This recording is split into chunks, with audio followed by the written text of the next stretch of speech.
Ishte njëri dhe 14 vjeç vajzën doli për të shëtit. Edhe gjeti më në fund pak kohë për vajzën e vet, po nëse ti s'do gjesh kohë për vajzën, po do gjen meshkujt pra të plotësojnë pasionet. Se ka meshkujt këqij, nuk është se tjerë ta shohin si vajzën e vet. Duhet ne të përkushtohemi ke vajzat tona se mundet njerëz të këqij duan të plotësojnë pasionet me vajzat e shqiptarëve. A kjo niveli i lartë pra që po majun sot. Ta shohësh vajzën e tjetrit si vajzën tatë. Po kush e bën këtë? Te nuk e bën një që e ka marrë jeta e pasionit, dhe e bën një që ka mençuri të thellë dhe ka kuptuar për çfarë ekziston tokë dhe jeton. Kupton dhe pse jeton vet, kupton dhe pse del trëndafilin pranver.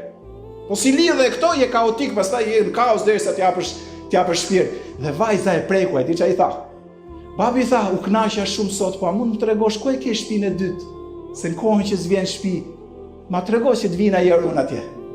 Ky thot, se unë s'kisha shtëpi dytë, tha po, shkoja në vonë shumë, ajo ishte në gjumë, hiksha herët shumë, ajo ishte në gjumë, kishte kujtuar vajza se ka shtëpi dytë. Mora i goditje, tha, pastaj çdo ditë në bllokun e shënimeve thotë vesha emrat e atyre që do takojsha gjatë ditës. I ditë tha, dola shpejt e mora çontën u nisa, tha, shikoj bloku se shkthehem në shtëpi, fillova të bërtas, aty ku është bloku? Fëmia tha, djali rinte atje në cep. Bashortja u vun presion, nuk e dije me radhë derisa po ti i thash djalit, tha, unë e kam marrë. Po pse më birë, tha, se unë jam duke shku me shpejtësi, sepse babai im tha, ti kishe vendosur shumë emra për takim djalin tënd se kishe në agjendë.